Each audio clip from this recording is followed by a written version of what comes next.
할렐루야. 네, 오늘 시편 34편 1절에서 11절 말씀을 가지고 여호와를 찾는 자라는 제목의 말씀을 가지고 말씀을 드렸습니다. 네, 사람들의 문제는 언제나 잘못된 것을 죽도로 찾는 데 있습니다. 죽도로 찾는 데. 종교개혁 당시에 영국의 헨리 8세를 따른 월시라는 주교형이 있었습니다. 왕이 아들을 원할 때 본부인과 이혼하게 만든 그였습니다. 평생 왕을 섬기면 부귀영화를 따를 것이라고 생각을 했습니다. 그래서 수단과 방법을 가리지 않고 왕에게 충성을 다하게 됩니다. 근데 결국은 왕에게 잘못 보여 참소형에 처하게 됩니다.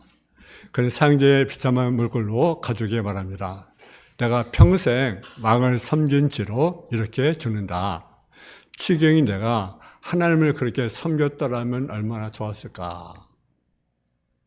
하나님 섬기보다는 왕을 이렇게 섬겼죠. 근데 결국은 왕으로 인해서 죽게 되는 그러한 죽음을 그가 맞이하게 됩니다. 그렇습니다.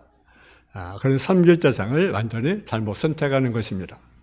우리도 마찬가지입니다. 대통령에게 5년, 10년 충성한 뒤에 감옥에 들어간 일이 허다하죠. 우리나라로. 그죠? 그렇게 충성되게 그리스도를 섬겼다고 한다면 얼마나 하나님이 기뻐하셨을까라는 거죠. 혹은 친구 간의 정과 의리를 강조합니다. 그래서 친구를 만나냐고 밤을 새우고 친구와 함께 밤새워 술을 마시고 또 화토를 칩니다. 결과가 무엇입니까? 당연히 신앙생활을 우습게 보는 태도가 생기게 되죠. 그렇게 되면 삶의 질서가 무너지게 됩니다. 구세계의 마음을 먹고 살아도 부족한데 그런 느슨한 태도로 무엇을 이룰 수가 있겠습니까? 차라리 그 시간에 성경 읽고 또 기도 모임에 참석하면 얼마나 좋겠습니까? 근데 친구 만드는 시간을 투자하면서 기도하는 자리에, 예배하는 자리에, 전도하는 자리에는 시간을 투자하지 않는다는 거죠. 그것이 우리들의 문제가 아니겠습니까? 하나님을 찾아라. 그를 부르라고 말씀하십니다. 하나님 분명히 말씀합니다. 너희가 어찌 양식하는 것을 위하여 은을 달아주며 배부르게 먹을 것을 수고하느냐. 나를 청정하라. 그리하면 너희가 좋은 것을 먹을 것이며 너희 마음이 기름진 것으로 즐거움을 얻으리라. 이것이 제대로 되는 사람을 따르는 길입니다. 이사야는 외칩니다. 너희는 여호와를 만날 때 찾아라. 가까이 계실 때 그를 부르라. 하나님을 찾으라는 것입니다. 그리고 하나님을 부르라는 것입니다. 그를 섬기는 것이 왕을 섬기는 것보다 낫고 저는 섬기보다 또 친구들과 좋은 관계를 갖는 것보다 낫습니다. 왕이 줄 것이 무엇이겠습니까? 멸시뿐입니다. 조금 잘못되면 죽음이 주어집니다. 잘못된 대통령에 충성하면 영영이 더러운 이름을 남기게 됩니다. 재산이 때로는 못 쓰이고 또는 감옥에 갈 수도 있습니다. 친구들이 줄 것이 무엇이겠습니까? 물론 좋은 습관도 주지만 나쁜 습관 줄 때가 사실 많이 있습니다. 하나님에 대한 사울의 반역으로 하나님은 사울이 왕을 세운 것을 후회하셨습니다. 이로 인해서 하나님의 슬플 뿐 아니라 사무엘의 마음도 너무나 슬픈 거죠. 왜? 왕이 하나님께 버림당했으니까 너무너무 슬픈 거예요. 선지의 마음으로. 근데 어느 날 하나님께서 이새의 집에 가서 왕을 세우라고 그렇게 말씀합니다. 그래서 이새의 집에 가서 왕을 세우게 됩니다. 그가 누굽니까? 우리가 잘 아는 다윗 왕이죠. 근데 다윗이요, 그가 이제 골리앗을 물리치잖아요. 그러니까 인기가 막 올라가는 거죠. 사울의 진자는 천천인데 다윗의 진자는 만만이었다라고 하면서 사울의 인기보다도 다윗의 인기가 점점 올라가게 됩니다. 그러니까 사울은 경계를 하게 되죠. 그리고 그를 대적하게 됩니다. 그리고 그를 축격하게 됩니다. 죽이려고 합니다. 그러다 결국은 그가 이웃나라 아기스 왕에게 가서 목숨을 부지하게 되는데 그 신하들이 그렇게 이야기합니다. 다윗은 사울을 지낸 천천히요, 다시는 만면하라고 했던 그 다윗입니다. 그러면서 그를 경계하게 만듭니다. 그러니까 다윗이 또 거기서 두려움이 생기는 거죠. 그래서 이제 거기서는 어떤 짓을 합니까? 미친 짓을 해요. 미친 짓. 일부러. 미친지. 그래서 목숨을 부지하게 되는 그러한 삶. 여러분, 다윗은 사무엘 선지자로부터 왕으로 기름 부음을 받았지만 그의 인생의 여정은요, 평탄하지 않았습니다. 그가 왕후 되기까지 수십 년의 세월을 그가 방황하면서 쫓기면서 세월을 보내게 됩니다. 기억 없는 도피의 삶이요, 방해의 삶을 살게 되었습니다. 사울의 시기로 이리저리 도망한 유랑생활을 하고 있었습니다. 사무엘 선지자로부터 왕으로 기름 부었고 이제 공식적인 왕으로 추대까지 20년의 세월을 그 생명 위협 속에 그가 살아가게 되는 거죠. 성경 10편, 34편, 19절에 보니까 다윗이라는 삶은 의인은 고난이 많다고 하는 말씀을 입증해 줍니다. 이런 사건의 배경 속에서 오늘 10편, 33편에 기록하게 되었습니다. 그러므로 본문은 결코 탁상에 앉아서 아름다운 시를 지는 것이 아니고 긴박한 상황 속에서 오직 하나님만을 의지하고 그분을 피난처로 삼았던 그의 믿음의 삶을 본문은 우리에게 보여줍니다. 생명 위협을 느끼며 쫓기는 비참한 상황에서 다윗은 좌절의 늪에 빠지지 않았다는 거죠. 환난에서 환난이 이어지는 고통 속에서도 다윗은 안전보장을 누리게 되었습니다. 수많은 생사의 기로에서 하나님은 한 번도 실수하지 아니하시고 다윗을 보호해 주었습니다. 우리 인생도 역시 마찬가지입니다. 여러분의 인생을 한번 돌아보십시오. 물론 어려움이 많이 있을 것입니다. 저도 마찬가지고 여기 계신 모든 성도들 나름대로 크고 작은 많은 어려움이 있었습니다. 근데요, 지나고 보면요, 그것이요, 은혜더라고요. 은혜. 여러분 그렇게 느끼지 않습니까? 여러분 인생을 한번 돌아보세요. 수많은 어려운 고난 가득 있었지만 그래도 하나님의 인도 속에, 하나님의 보호 속에 우리가 살아온 것 아니겠습니까? 오늘 우리에게 주어진 하나님의 말씀을 통해서 여호와를 찾는 자는 제목으로 말씀을 들을 때 우리가 은혜가 임하는 귀한 시간 되어지기를 주님의 이름으로 축원합니다. 그럼 하나님을 찾는 자는 어떤 자냐? 첫째는 입술로 하나님을 항상 찬송한 자라는 사실이죠. 그러니까 여러분이 슬퇴해서 날마다 항상 하나님을 우리가 찬양해야 돼요.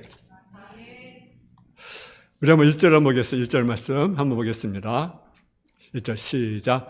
내가 여호와를 항상 송축하며 내 입술로 항상 주를 찬양하리로다. 아멘. 여러분 볼까요? 내가 여호와를 항상 송축하며 내 입술로 항상 주를 찬양하나이다. 여러분 다윗이요, 여러분 정말 지금 어려운 상황 속에 있습니다. 근데요, 그런 간대로 하나님을 찬송한다. 항상 하나님을 찬송한다. 이 보니까 송축한다는 것은요, 하나님을 찬송한다. 하나님을 예배한다. 그러니까 우리는 아무리 힘들고 어려워도 항상 하나님을 찬양하고 하나님을 우리가 예배해야 됩니다.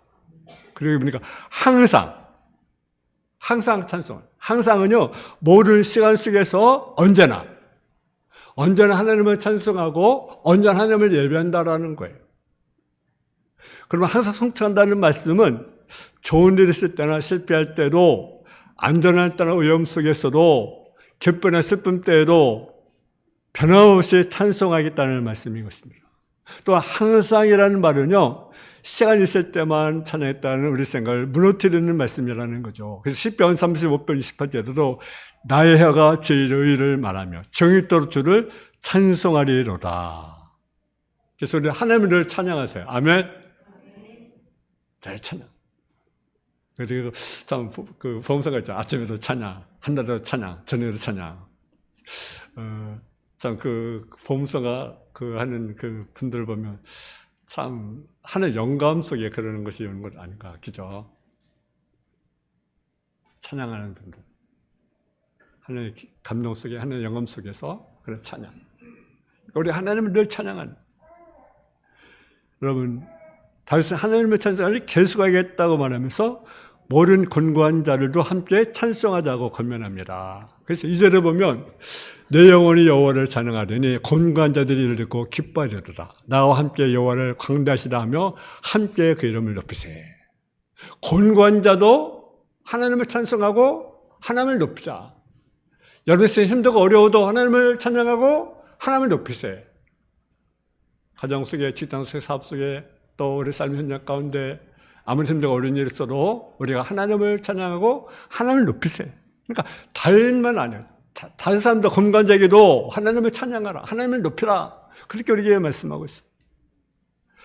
건강자는요, 여러분 다윗처럼 심령을 지키기 위해 박해를 받는 자를 의미합니다.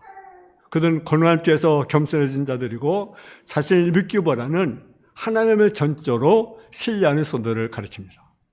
다윗은 입으로만 하나님을 찬송하지 않고 영혼으로 하나님을 찬양했다라는 거죠. 그러니까 우리 입술로만 아니라 우리 영으로 우리 하나님을 찬양해야 돼요. 영으로. 아멘. 영으로 하나님 찬양해야 돼요. 언제나 하나님을 찬양했습니다. 그는 목소리를 좋았습니다. 그러나 그는 노래를 잘하는 것을 자랑하지 않고 찬양을 잘하는 것을 자랑했어요. 그의 평생은 찬양의 연속이었다는 사실이죠. 그리고 그의 삶은 찬양의 내인도로 되었습니다. 그가 아주 어린 목동에 있을 때 양을 몰고 가면서 찬양했습니다. 해가 질 때 양을 몰고 돌아오면서 사경을 보면서 찬양했습니다. 그러면서 그는 영원 나의 목자시니 내게 부족함이 없어지리로다. 여러분 2024년도 하나님의 여러분의 목자가 되기를 제 이름으로 축원합니다. 찬양을 우리가 많이 해야 됩니다. 그것은요, 하나님께 여러분 황소를 드리는 것보다 낫다. 아멘. 여호와가 가장 기뻐하는 것이. 그러기에 다윗은 말합니다. 이스라엘 찬송기에 거하신 주여, 주는 거룩하니라 라고 10편 22편 3절에 말씀합니다. 나는 내 평생에 여호와께 찬양 이어지기를 바랍니다. 거룩 우리가 찬양하죠. 거룩하신 주여, 천지만 우리 주를 찬송합니다. 인생 행로에 할례의 반에 부를 때 찬송의 입을 열기란 쉬운 일이 아닙니다. 그러나 믿음의 사람들은 험한 통바세기로 하나님을 찬송했습니다. 바울과 실라는 예수의 이름으로 증거하다가 귀신 들린 여종을 고쳐준 이유로 감옥에 갇히게 됩니다. 숱한 매를 맞았습니다. 그래서 감옥에 갇혔습니다. 어둠컴컴합니다. 그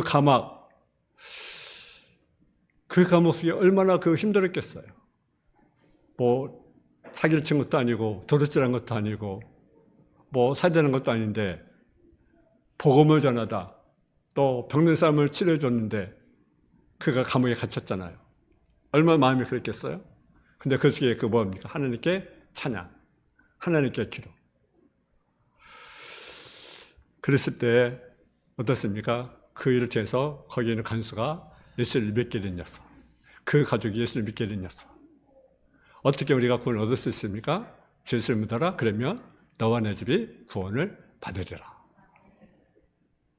여러분, 그가 찬양하니까 어떤 일이 벌어집니까? 옥문이 열리게 되고 간수가 회개하게 되고 그의 가족도 예수 믿는 역사가 일어나게 됐습니다. 아무리 힘들고 어려워도 우리가 하나님을 우리가 찬양하는 저와 여러분 되어지기를 제 이름으로 축원합니다. 참된 찬양에서는 어떤 난관도 심지어 생사의 기도에서도 하나님의 주권을 인정하고 그를 높이게 되는 것입니다. 기도의 교회의 참 능력은요, 사망의 혀틀이나 승교 현장에서도 찬양의 소리가 끊이지 않았다는 것입니다. 왜 이렇게 성도는 찬양이 됩니까? 그는 이사야 43장 22절에 이렇게 말씀합니다. 내 이 백성은 내가 나를 위하여 지었나니 나의 찬송을 하려 함이니라. 하나님 우리를 지으신 목적이 뭐냐? 찬양을 받기 원하신다라는 거죠. 그러니까 저 여러분이 하나님 우리가 찬양하길 원합니다. 아멘. 이사야 42장 8절도 이렇게 말씀합니다. 나는 여호와니 이는 내 이름이라. 나는 내 영광을 다른 자에게 내 찬송을 우상에게 주지 아니하리라. 하나님 우리의 찬양을 받기를 원하십니다. 우리 영광을 받기를 원하십니다. 그래서 늘 하나님 우리가 찬양한 자가 되어야 됩니다. 750편의 6절에 보면 호흡인 자마다 여호와를 찬양할지어다. 여러분 호흡 있어요 없어요?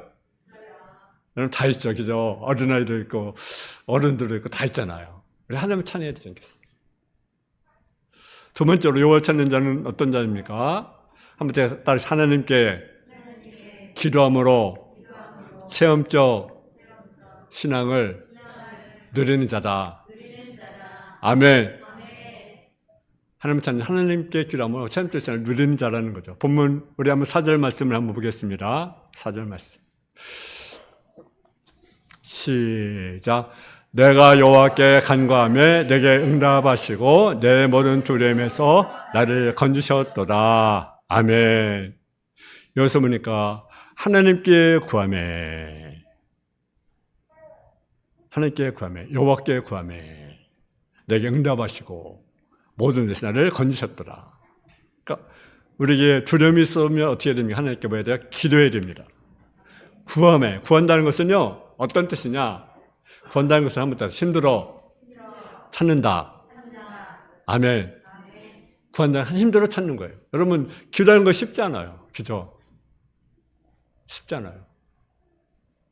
그래도 힘들어 찾아야 돼요.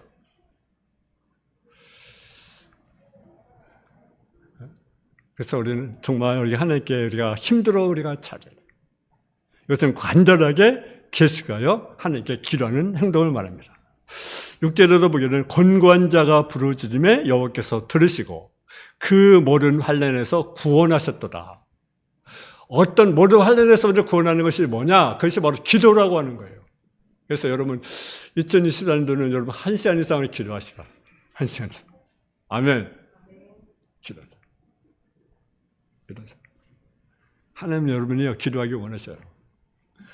성전은 만밀 기도한 집이라고 말하잖아요. 그죠? 기도하는 집. 기도하지 않겠습니까? 그래서 금년에 여러분이 꼭 우리가 1시간 이상 기도하시고 또 우리 성경 통도도 하시고 또 우리 전도도 하시고 하나님께 기뻐하는 거 모르겠어요. 교회 갈 일이 뭐겠습니까? 우리가 말씀 기도 전도가 아니겠어요? 말씀 기도 전도. 그것이 우리 할 일 아니겠습니까? 그래서 얘기한다고 강단도 해서 하는 것이 아니라 우리가 할 일이 기도 아니겠어요? 그렇잖아요. 우리가 말씀 읽고 기도하고 우리가 전도하고 신앙이 할 일이 그걸 아니겠습니까? 물론 헌신도 하지만 그것이 귀한 것 아니겠어요? 힘써 찾아라. 힘써 찾아라. 여러분 여기서 부르짖음이라는 것은요 강력히 소리질러 여호와께 간구하는 것을 말합니다. 하나님께 너네에게 부르짖어라. 강력히 하나님께 부르짖어라. 강력히 하나님께 부르짖어라는 거죠. 우리 8절 한번 보겠습니다. 8절 말씀. 8절 말씀. 우리 같이 보겠습니다. 8절 말씀. 시작. 너희는 여호와의 선하심을 맛보아 알지어라. 그에게 피한 자는 복이 있도다. 아멘. 여기 보니까 여호와의 선하심을 맛보라고 말씀하죠. 무엇을 맛보라? 여호와의 선하심을 맛보라. 이 선하심은요, 성도에 주는 은혜입니다. 은혜를 어떻게 하라? 맛보라. 맛보라는 것은요, 한번 따서 맛보라는 것을 따로 경험하라. 아멘. 여기서 은혜를 우리가 경험하라. 우리가 기도함을 통해서 하는 은혜를 경험하라. 체험하라는 거죠. 체험하라. 그러니까 우리가 하나님의 은혜를 체험하려면 우리가 기도해야 된다는 거죠. 기도할 때 은혜를 체험하는 거죠. 선하심, 여호와의 은혜, 맛보라. 이걸 경험하라. 그걸 경험하는 것은 체험하라는 거죠. 그래서 은혜를 우리가 2024년도 우리가 체험해야 됩니다. 하나님이 살아계시구나. 하나님이 살아계시구나.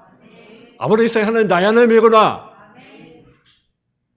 저희 하나님 여러분 하나님이구나. 우리 주님의 성도의 하나님이구나. 라는 것을 우리가 맛보는, 체험하는 그런 역사를 이루기를 원합니다. 우리가 맛보지 않겠어요? 어떤 기도함을 통해서 우리가 명백한 그냥 무의미한 신앙생활이 아니라 저는 경험하고 체험하는 신앙. 하나님이 정말 살아계시구나. 이게 보니까 살아계시구나. 내가 기도하니까 정말 하나님이 살아계시는 우리가 맛보고 체험하는 그런 역사가 일어나지 않겠습니까? 그래서 우리는 그냥 지식적인 신앙이 아니라 그냥 이렇게 왔다 가는 신앙이 아니라 정말 하나님을 정말 경험하는, 하나님을 체험하는 그런 일이 되지 않겠습니까? 체험적 신앙은 무슨 일이 있을 때마다 하나님께 소망을 두고 그를 신뢰하게 되는 것입니다. 4절에 응답하시고 나를 건지는 말씀, 6절에 환난에서 구원했다는 말과 8절에 맛본다는 그런 말씀 모두가 어떤 신앙을 가리키냐? 체험적인 신앙이라는 거죠. 하나님이 정말 살아계시나. 이것을 하나님의 살아계시는 맛보는 그런 삶이 되지 않겠습니까? 그래서 그러면 여호와를 찾는 자면요 하나님을 또 앙마하게 되어 있습니다. 앙마한다는 것은 뭐냐? 구원을 열렬히 찾으며 쳐다보는 거예요. 앙마의 결과는 무엇이요? 광채를 입고 그 얼굴이 영영이 부끄럽지 아니한 것을 말해요. 우리는 세상을 볼 때 심령이 어두워지지만 하나님을 바라볼 때는 기쁨이 충만하게 되는 것입니다. 요즘 사람들이 그 불안 속에 있어요. 그죠? 정치도 혼란스럽고, 경제도 어렵고, 세계 정세는 막 전쟁이 계속 일어나고, 러시아와 우크라이나 전쟁 아직도 끝나지 않았고, 또 이스라엘 또 팔레스타인 전쟁 계속 뛰고 있고요. 계속 이렇게 또 우리 혹시 대한민국에 또 전쟁 일어나지 않는가 이런 불안. 여러분 그 세상을 보면 절망이고 불안한 속에 살아가고 있어요. 근데 우리 하늘 바라보면 우리는 기쁨이 있고 소망이 있습니다. 하나님이 도우셔야 되죠. 여러분 전쟁 우리가 막느라고 해서 막겠습니까? 하나님이 전쟁을 누구에게 했겠어요? 하나님께서 했겠습니까? 기도는 성도에게 있어서 무서운 무기라는 거죠. 우리가 기도하면 우리는 승리합니다. 기도하면 이깁니다. 구하면 주십니다. 할렐루야. 그래서 우리는 하나님의 은혜를 정말 맛보는 한 해. 그리스도인 사는도 여러분의 가정들이, 여러분의 직장, 여러분의 사업장이, 교회가 하나님의 은혜를 우리가 맛보는, 경험하는, 체험하는 그런 삶이 되어지기를 주의 이름으로 축원합니다. 또 하나님의 자는 어떤 자냐? 오늘 본문에 보니까 모든 좋은 것에 부족함이 없는 자라는 사실이죠. 우리 한번 10절을 보겠습니다. 10절 말씀 시작. 젊은 사자는 궁핍하여 줄일지라도 여호와를 찾는 자는 모든 좋은 것에 부족함이 없으리로다. 아멘. 또 우리 9절을 또 보겠습니다. 시작. 너희 성도들아 여호와를 경외하라. 그를 경외한 자는 부족함이 없으리로다. 아멘.